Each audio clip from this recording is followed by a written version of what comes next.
Assalamualaikum warahmatullahi wabarakatuh.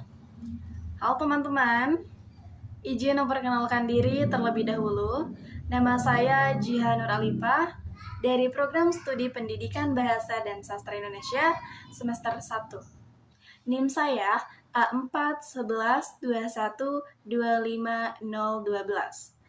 Baiklah teman-teman, di sini saya membuat video untuk memenuhi tugas ujian tengah semester pada mata kuliah Keterampilan Menyimak dosen pengampu Ibu Sri Purwatiningsih MPD.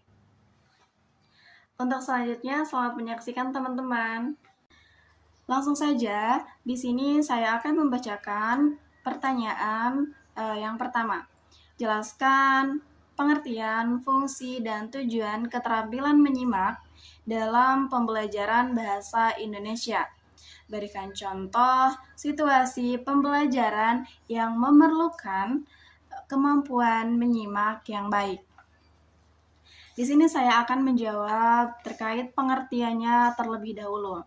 Saya mengambil referensi dari buku Menyimak karya Profesor Dr. Henry Guntur Tarigan. Apa sih itu menyimak? Apa sih esensi? Apa sih definisinya? Nah, di sini saya akan membacakan terlebih dahulu. Menurut dari buku Menyimak ini. Menyimak adalah suatu proses kegiatan mendengarkan lambang-lambang lisan dengan penuh perhatian, pemahaman, apresiasi, serta interpretasi untuk memperoleh informasi, menangkap isi atau pesan, serta memahami makna komunikasi yang disampaikan oleh pembicara melalui ujaran. Dapat kita simpulkan atau saya menyimpulkan bahwasanya menyimak ini adalah kegiatan mendengarkan, kegiatan kita mendengarkan dari pembicara dan juga kita harus menangkap makna, mengambil informasi, mendapat informasi tentang apa yang telah disampaikan oleh pembicara. Sehingga menyimak ini kita bukan hanya sekedar mendengarkan bunyi-bunyi lisan yang keluar dari mulut pembicara, tapi kita juga harus menangkap makna dan mendapatkan informasi tentang apa yang telah kita dapatkan dari hasil pendengaran kita, dari hasil menyimak kita yang sudah diberikan oleh sang pembicara atau dari apa yang telah kita simak. Selanjutnya yaitu fungsi menyimak. Nah, fungsi menyimak ini yaitu untuk memperoleh informasi, memahami komunikasi, menghargai pembicara, memperkaya kosakata dan struktur bahasa, dan meningkatkan keterampilan berbicara. Kenapa meningkatkan keterampilan berbicara? Karena dengan kita menyimak, dengan kita mendengarkan, kita akan mendapatkan informasi, akan memperbanyak kosakata, sehingga kita bisa menambah keterampilan kita untuk berbicara dengan menyimak ini. Jadi fungsi menyimak itu yang paling penting itu adalah untuk memperoleh informasi, di mana ketika kita mendengarkan seseorang berbicara dan kita menyimaknya, kita akan mendapatkan isi, akan mendapatkan pesan dan akan mendapatkan informasi yang belum kita ketahui. Langsung ke tujuan menyimak. Ada 4 poin. Yang pertama, untuk memperoleh informasi. Kedua, agar menjadi lebih efektif. Ketiga, untuk mengumpulkan data. Keempat, agar memberikan responsi atau respon. Nah, kenapa poin, fungsi, dan tujuan ini hampir sama isinya? Tapi fungsi itu untuk manfaatnya, manfaat kita menyimak apa? Sedangkan tujuan menyimak adalah apa yang ingin kita lakukan untuk tujuan atau apa yang ingin kita dapatkan dari menyimak ini. Karena pada dasarnya orang-orang yang menyimak ini berbeda-beda, beragam-ragam tujuannya. Entah untuk mendapatkan informasi, entah hanya ingin hiburan saja, atau untuk mencari data apa yang dia butuhkan. Selanjutnya yaitu contoh situasi pembelajaran yang memerlukan kemampuan keterampilan yang baik. Saya mengambil contoh misal di ruangan kelas atau kegiatan saat proses belajar mengajar. Contohnya misal dari instruksi guru. Nah, ketika guru menyampaikan informasi atau sedang memberikan materi, ketika siswa mendengarkan atau mahasiswa mendengarkan dengan baik, dengan menyimak yang baik, dia akan mendapatkan wawasan, dia akan mendapatkan informasi dan juga mendapatkan apa makna, apa pesan, apa isi yang telah disampaikan oleh dosen atau guru. Yang kedua yaitu diskusi kelompok. Yang kedua adalah diskusi kelompok atau yang lebih seringnya tuh presentasi. Nah, dari presentasi ini kita akan mengambil contoh situasi yang baik atau keterampilan menyimak yang baik, di mana ketika teman kita sedang mempresentasikan hasil dari penelitian, hasil dari karya dia mencari data-data, dan kita mendengarkan dengan baik, ada poin pentingnya, yaitu ada di sesi tanya jawab. Ketika dia menyimak dengan baik dan dia merasa ada sesuatu yang salah, ada sesuatu yang kurang, atau ada sesuatu yang belum dia pahami, dia akan bertanya, dia akan mencari kebenaran agar apa yang dia tangkap, agar apa makna yang telah dia dapat itu tidak salah. Selanjutnya di sini langsung ke poin kedua, pertanyaan kedua. Sebutkan dan jelaskan faktor-faktor yang memengaruhi keberhasilan proses menyimak. Berikan contoh pengaruh faktor tersebut di kelas atau situasi komunikasi sehari-hari. Yang pertama, saya akan menyebutkan faktor-faktor apa aja sih yang memengaruhi keberhasilan proses menyimak. Yang pertama adalah faktor fisik, yang kedua faktor psikologi, yang ketiga faktor pengalaman, yang keempat faktor sikap, yang kelima faktor motivasi, keenam faktor jenis kelamin, ketujuh faktor lingkungan, dan kedelapan yaitu faktor peranan dalam masyarakat. Ini diambil dari buku Profesor Dr. Henry Guntur Tarigan. Ada 8 faktor. Di sini saya akan menjelaskan faktor yang pertama yaitu faktor fisik. Nah, faktor fisik ini berkaitan dengan kondisi fisik dan kesehatan penyimak serta pembicara. Kondisi fisik yang kurang fit, misalnya sakit, lelah, bahkan kurang tidur, ini akan mengurangi kemampuan untuk konsentrasi dan menerima informasi secara efektif. Nah, gangguan pada indera pendengaran juga merupakan penghalang utama. Di sini ada contohnya ya. Di sini saya akan langsung memberikan penjelasan dan langsung ke contoh-contohnya. Contoh dari faktor fisik. Nah, contohnya misal di kelas, seorang siswa atau mahasiswa sedang sakit kepala atau misal mengantuk. Nah, mengantuk atau kelelahan akan gagal, dia akan sulit menerima atau memahami instruksi dosen dengan baik karena perhatiannya mudah pudar dan menyimpang karena dia sedang tidak sehat. Faktor fisiknya tidak mendukung untuk dia menyimak dengan baik. Yang kedua, faktor psikologi. Faktor psikologi ini melibatkan kondisi mental, emosi, dan sikap penyimak terhadap pembicara atau pemateri yang dibicarakan. Penjelasannya misalnya prasangka, kurangnya simpati, atau sikap tidak mau menerima pendapat pembicara akan menutup pikiran menyimak. Motivasi yang kuat atau lemah juga sangat menentukan keberhasilan menyimak. Nah, maksudnya ketika penyimak dia tidak mendapatkan kesempatan untuk berbicara, kesempatan untuk mengungkapkan pendapatnya, dia akan merasa mentalnya atau misal emosinya itu tidak dihargai, dan dia juga tidak akan fokus lagi untuk menyimak. Ketika ada pemateri, yang tidak disukai oleh penyimak, tidak disukai oleh seseorang. Nah, seseorang itu menyimak dari orang yang tidak dia sukai. Walaupun pemateri berkata yang benar, memberikan informasi, fakta, datanya logis, tapi karena mentalnya, karena psikologi, karena pikirannya sudah tidak suka dengan orang yang memberikan materi, itu tidak akan masuk. Dia akan tetap berpikir bahwa apa yang dia katakan itu tidak benar. Selanjutnya yaitu faktor pengalaman. Nah, faktor pengalaman ini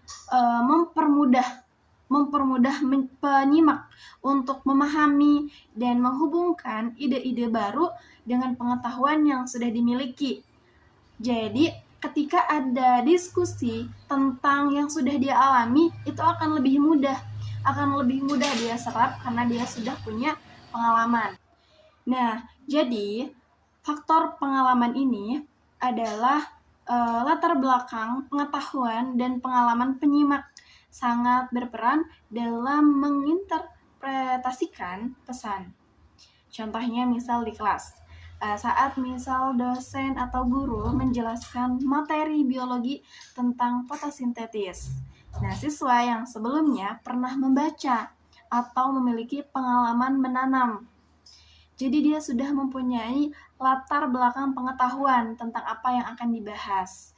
Dia akan lebih cepat mengaitkan dan memahami proses yang dijelaskan dibandingkan siswa yang tidak memiliki latar belakang pengetahuan sama sekali.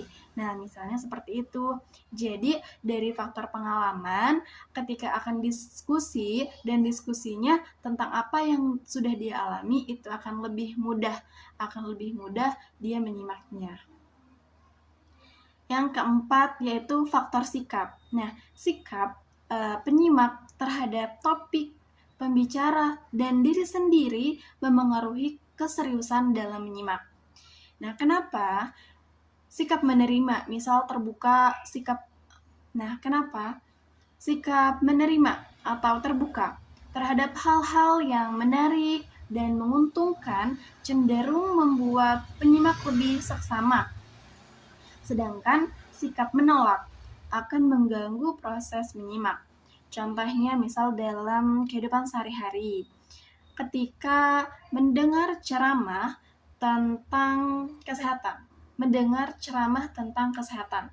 seseorang yang bersikap terbuka dan termotivasi untuk hidup sehat akan menyimak secara seksama setiap tips dan anjuran. Sebaliknya, orang yang merasa sudah tahu atau tidak peduli akan bersikap acuh tak acuh dan tidak menangkap inti pesan. Nah, sikap ini adalah faktor dari diri sendiri. Jadi, faktor sikap ini yaitu lebih merujuk kepada diri sendiri atau individual, sikap kita mau terbuka atau tidak terhadap apa yang akan kita dengar, terhadap apa yang akan kita simak. Selanjutnya faktor yang kelima, yaitu faktor motivasi. Motivasi adalah daya dorong atau keinginan kuat dalam diri penyimak. Nah, faktor motivasi ini adalah salah satu penentu keberhasilan untuk menyimak. Kenapa? Karena jika seseorang memiliki tujuan yang jelas, misalnya menyimak untuk belajar, mencari fakta, atau mengevaluasi, ia akan lebih fokus dan aktif. Contohnya misal siswa atau mahasiswa yang memiliki motivasi untuk belajar, untuk mendapatkan nilai yang terbaik, dia akan mencatat, dia akan mengajukan pertanyaan saat dosen sedang memberikan petunjuk tugas, atau dia akan lebih memastikan, dia akan lebih memahami detail instruksi. Jadi dia akan menggunakan menyimak secara kritis. Selanjutnya yaitu faktor jenis kelamin. Nah, kita memang punya perbedaan antara pria dan wanita. Sesuai dengan dari buku yang sudah saya baca, bahwasanya beberapa penelitian, beberapa pakar menarik kesimpulan bahwa pria dan wanita pada umumnya mempunyai perhatian yang berbeda dan cara mereka memusatkan perhatian pada sesuatu pun berbeda pula. Nah, pria pada umumnya itu bersifat objektif, sedangkan gaya menyimak wanita cenderung lebih subjektif. Contohnya, cara menyimak pria lebih netral, lebih rasional, dan keras hati, lebih analisis, sedangkan untuk wanita kadang simpatik, difusif, sensitif, dan mudah terpengaruh, sehingga mudah mengalah.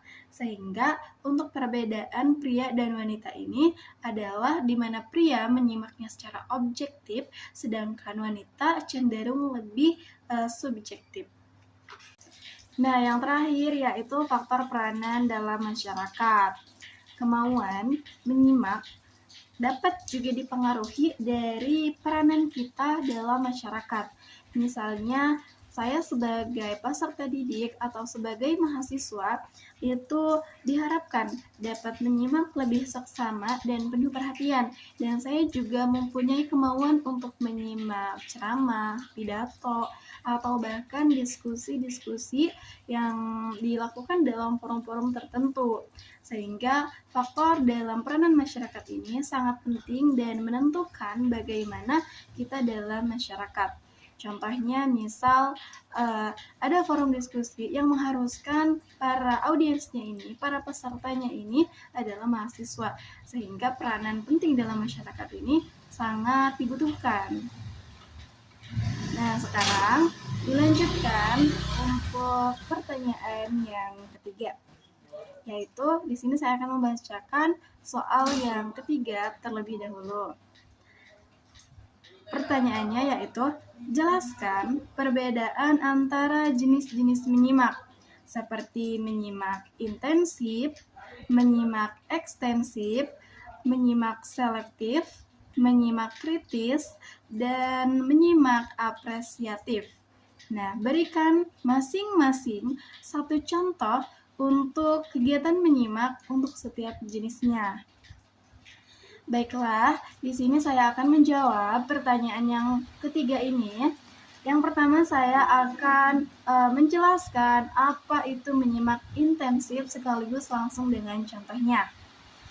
Yang saya ambil referensinya dari buku karya Profesor Henry Gunter Tarigan.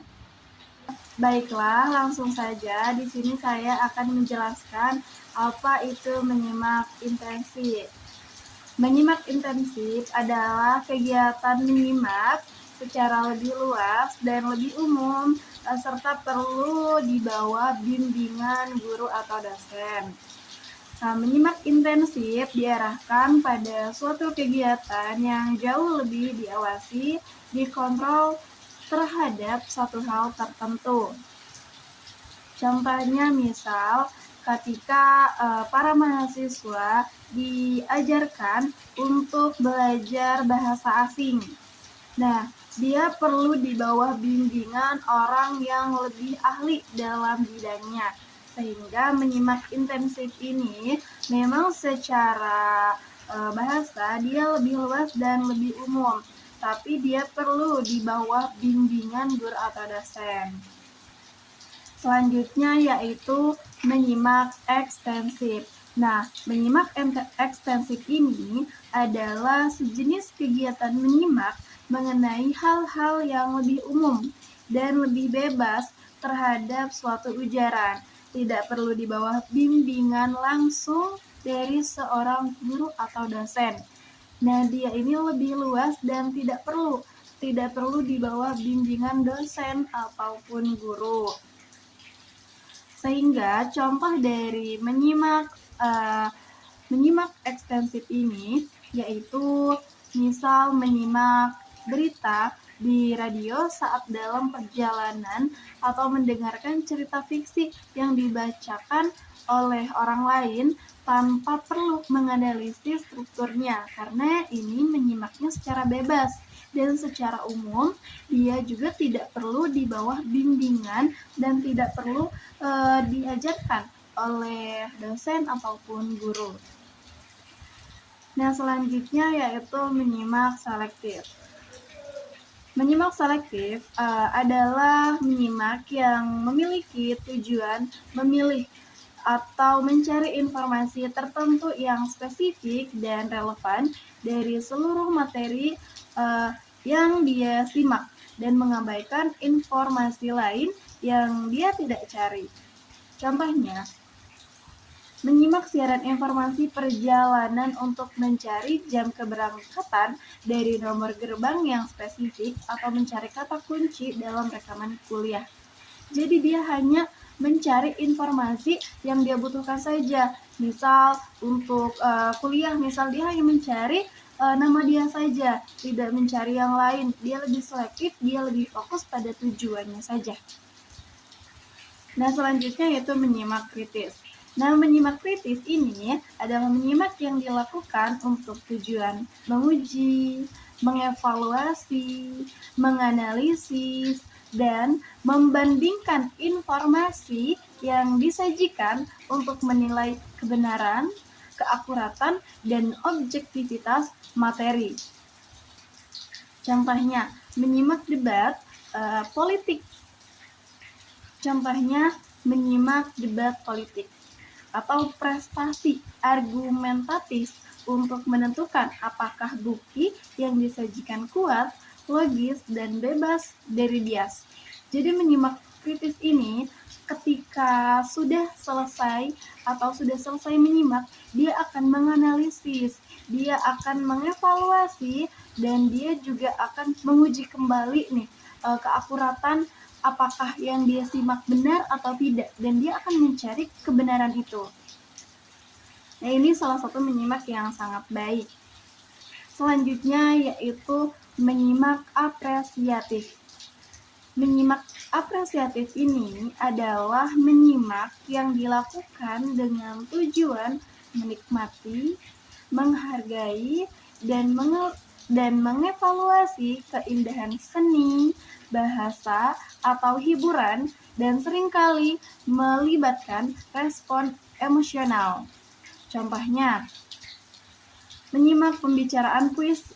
Contohnya, menyimak pembicaraan puisi dengan penuh penghayatan, mendengarkan musik, atau pertunjukan drama untuk menikmati nilai estetiknya.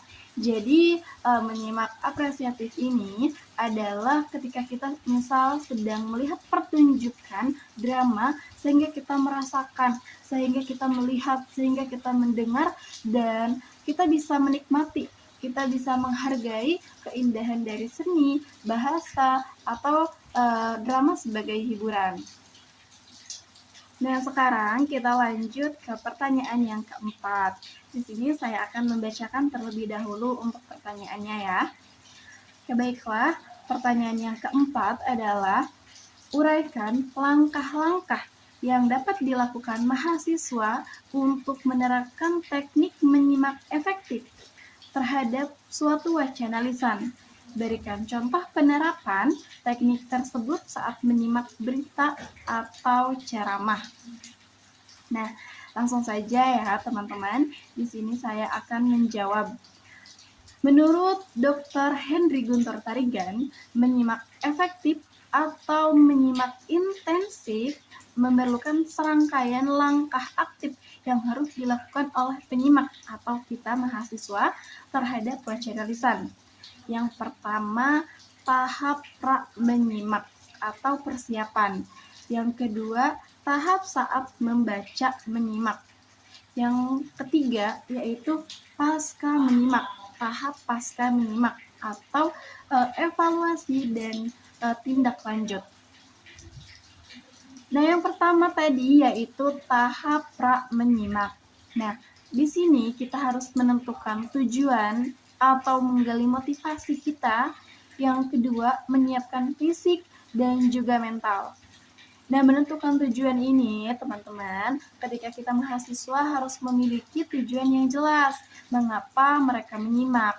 Misalnya untuk memperoleh fakta, memahami ide utama, atau mengevaluasi. Nah, tujuan ini akan menentukan fokus kitanya kemana, sehingga sebelum kita akan menyimak, kita mencari dulu data-data, dan setelah kita menyimak, kita mengevaluasi kembali, kita memahami lagi apa yang masih belum kita pahami dengan benar.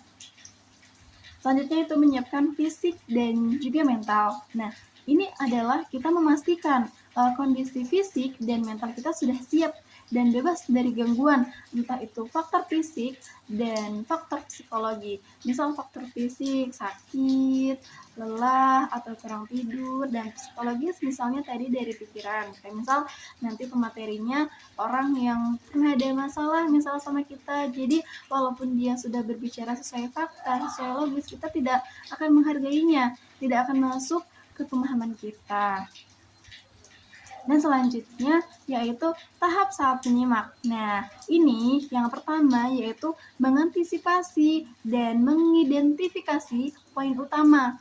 Yang kedua, membuat catatan. Yang ketiga, mengaitkan dengan pengalaman. Yang keempat, menyusun dan mengorganisasikan.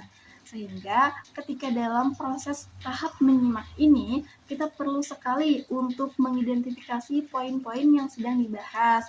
Dan kita harus untuk membuat catatan apa yang kita simak, dan juga boleh kita mengaitkan dengan pengalaman yang sudah kita pernah lakukan.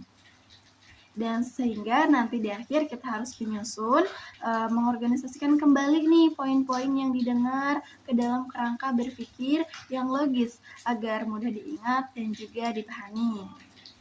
Yang terakhir yaitu pasca menyimak. Nah, pasca menyimak ini yaitu tahap evaluasi dan tindak lanjut. Jadi meringkas atau mengulang, mengkritik, dan juga menilai. Nah, meringkas atau mengulang ini yaitu setelah menyimak, mahasiswa harus meringkas atau mengulang kembali informasi dalam bahasanya sendiri untuk menguji pemahaman. Jadi, ketika seseorang memberikan informasi dan kita harus membuat pemahaman sendiri yang memang masuk ke dalam apa yang sudah diberikan tadi, walaupun tidak sesuai kata-katanya, tetapi kita paham maksudnya. Yang kedua yaitu tadi mengkritik dan menilai. Menilai isi wacana secara kritis, apakah informasinya logis, relevan, atau berimbang. Jadi kita jangan asal menerima saja, kita jangan asal menyimak saja jika kita tidak mengkritiknya, jika kita tidak menilainya ini benar atau tidak. Jangan sampai kita salah menerima informasi. Nah, di sini contohnya ya, contoh penerapan teknik untuk menyimak yang efektif. Langsung saja ke contohnya. Di sini contohnya misal sedang menyimak ceramah saat kuliah, yaitu judulnya Dampak Perubahan Iklim Terhadap Ketahanan Pangan Nasional. Baiklah, langsung saja untuk contoh tuturan sederhananya untuk membedakan makna tersurat dan makna tersiratnya. Di sini saya akan mengambil contoh misal di ruang kelas ketika sedang belajar. Ada satu mahasiswa, dia berkata seperti ini, "Wah, AC di ruangan ini seperti sedang liburan ya." Nah, dia bertutur sederhana seperti itu. Makna tersurat yang diucapkan dari mahasiswa itu bahwasanya AC di ruangan ini tidak berfungsi, tidak bekerja, dari kata sedang liburan. Nah, seperti itu. Jadi dia merasa kepanasan. Secara harfiahnya, mahasiswa ini membuat pertanyaan atau pernyataan tentang kondisi AC. Nah, makna tersiratnya atau maksud sebenarnya yang ingin diucapkan oleh mahasiswa itu adalah bahwasanya ruangan kelas ini terlalu panas, dia membutuhkan AC agar diperbaiki atau dinyalakan agar kondisi belajar lebih terasa nyaman. Jadi tuturan ini bukan hanya sekedar laporan, melainkan sebuah permintaan tidak langsung permintaan tidak langsung atau keluhan halus kepada seseorang yang bertanggung jawab, misal dosen atau petugas kebersihan atau teman dekat yang dekat sama tombol AC-nya untuk mengambil tindakan. Seperti itu contohnya yang mungkin saya ambil dari kondisi di ruangan kelas. Alhamdulillah di sini saya sudah selesai menjawab 5 pertanyaan yang sudah diberikan. Saya mengucapkan permohonan maaf bila ada salah kata maupun salah dalam penyampaian materinya. Dan terima kasih kepada teman-teman yang sudah menonton. Saya pamit, cukup sekian dan terima kasih. Wassalamualaikum warahmatullahi wabarakatuh.